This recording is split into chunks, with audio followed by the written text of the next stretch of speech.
Bon, on est jeudi et on est au troisième épisode de ce que j'avais envie de te partager. Mardi, mercredi, jeudi, oui. Hier, je t'ai parlé de fréquences. Donc, le but de ces lives, de ces épisodes que j'essaye de faire le plus concis possible, c'est de t'expliquer à partir de quoi, sur quoi je base mon accompagnement, ma spiritualité et ma relation à la vie. Et c'est ce que je te transmets avec joie. Donc je le fais sous le format du direct, parce que ça te permet, ben, si tu as un petit temps, de venir me voir, même si je ne vois pas les commentaires. Donc ça c'est embêtant, je vois pas qui est là ou les commentaires. Donc à la limite, si tu m'écoutes, si tu es présente, tu m'envoies un petit coucou. Comme ça, je pourrais te saluer et m'adresser à toi, plus particulièrement, si on se connaît, et si on ne se connaît pas, on peut faire connaissance.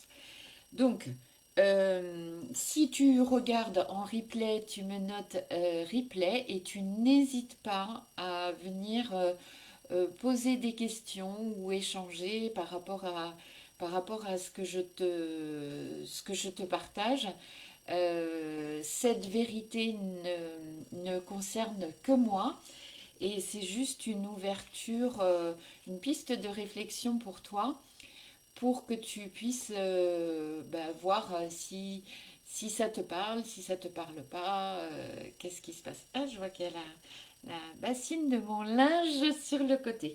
Donc tu vois, c'est improvisé, c'est du direct, c'est de l'authentique, comme ce que j'aime.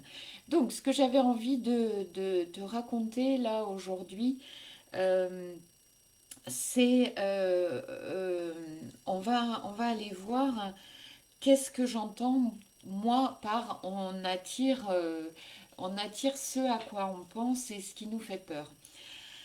Alors, c'est une notion qui peut bloquer justement et qui peut alimenter nos peurs et alimenter une forme de culpabilité parce que nos pensées en fait sont nourries par ce qui se joue dans notre inconscient.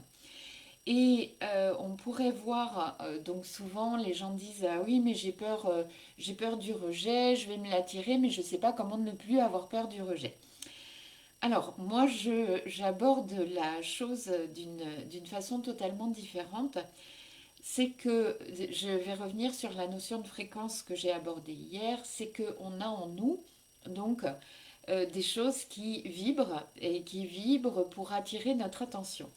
Moi, j'appelle ça les ombres parce que pas par notion d'ombre et de lumière dans le sens il y a quelque chose de positif ou de négatif, mais dans le sens ombre, quelque chose de caché en toi et qui cherche à s'exprimer parce que tu as à le libérer, parce que la vie le cours de la vie et la vie est bienveillante à ton égard.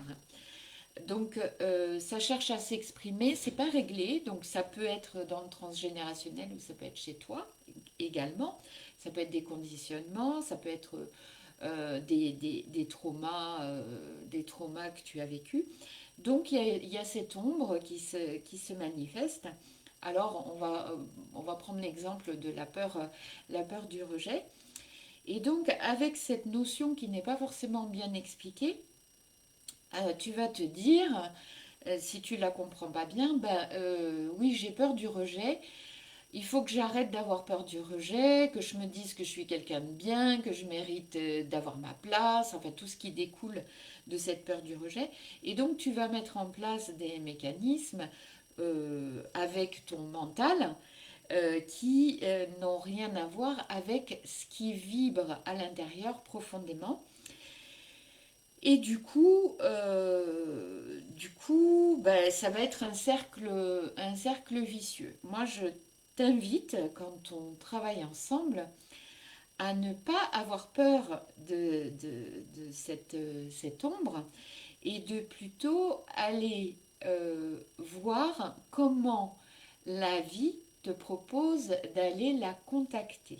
Alors, c'est pas tant toi qui va attirer le rejet, mais c'est la vie. En fait, je te propose de déplacer ton angle de vue et d'observation, et de te dire, ben non, c'est pas parce que je vibre le rejet que je l'attire, mais je l'attire parce que la vie a quelque chose à me montrer pour que je me libère de ça. Donc ça te permet de ne plus avoir peur et de pouvoir décrypter les situations dans lesquelles tu te trouves et de pouvoir comprendre qu'est-ce qui s'active, pourquoi ça s'active et comment tu peux faire pour que cette peur du rejet ne soit plus prégnante. Autre chose que j'ai envie de préciser, c'est que quand on fait un travail sur soi, la plupart du temps, on voudrait se libérer de nos peurs, de nos anxiétés, de nos blessures. Et c'est un travail au long cours. Ce qui est important, c'est de ne plus avoir peur de la peur, en fait. Donc, c'est d'arriver à vivre ton quotidien en décryptant chaque, chaque situation que la vie te propose et te dire, qui fait écho, donc qui t'active, qui fait écho, et te dire, bon, ok, là, ça n'est qu'une peur. Alors, une peur, c'est vraiment une construction de l'esprit. Et c'est Philippe Guillemant, que j'adore, qui dit 99% de nos peurs ne se réalisent pas. Donc c'est important déjà de calmer ton mental quand la peur intervient. Et c'est surtout te dire, c'est pas moi, je ne vais pas essayer de contrôler cette peur, mais je vais essayer de la décrypter. Je vais essayer de voir quelle situation m'active, m'observer, prendre du recul et comprendre comment je peux apaiser et ne plus me laisser contrôler par cette peur. Et à un moment donné, eh bien, tu vas passer du contrôle, en te disant, bon, il faut que j'ai des pensées positives, faut que j'arrête d'avoir peur du rejet. Donc où là, tu construis quelque chose avec ton mental. Tu vas passer petit à petit en acceptant cette peur, en l'accueillant, en la comprenant. Tu vas passer à la maîtrise, en fait. Et plus tu vas comprendre ce qui s'active au quotidien, plus tu vas pouvoir l'apaiser et l'accueillir. Voilà. Donc c'est important parce que souvent je vois des gens qui disent oh là là, mais si j'ai peur d'avoir un accident, je vais avoir un accident. Là, on est vraiment dans la pensée magique.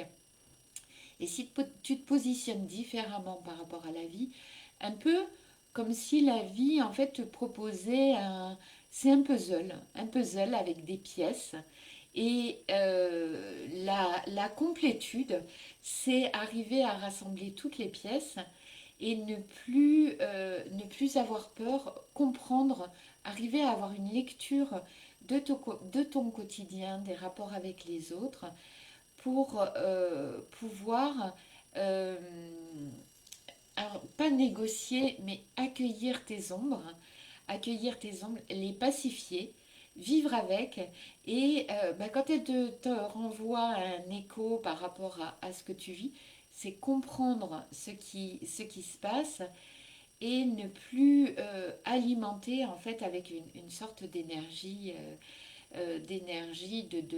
de contrôle, de resserrer, de mettre en place des stratégies. C'est vraiment quelque chose d'énergétique où tu vas arriver à t'aimer avec, avec ces parts d'ombre. On a tous peur du rejet, on a tous peur de l'abandon, mais c'est te dire ne plus te laisser happer, happé par ces peurs qui ne sont pas, qui n'ont rien à voir avec la réalité. Et si ça a à voir avec la réalité, effectivement, s'il y a une situation, cette peur du rejet va te permettre dans la situation que tu vis de prendre ta place, de pouvoir t'exprimer, de pouvoir dire oui, de pouvoir dire non, de vraiment te rencontrer et savoir dans l'instant présent qui tu es dans l'instant présent. Voilà, si j'ai ouvert un débat ou des questions, n'hésite pas, je suis là pour toi et demain nous parlons du divin en soi, comment moi je l'aborde dans la spiritualité, comment je le comprends. Je te souhaite un beau jeudi ensoleillé et je te dis à demain.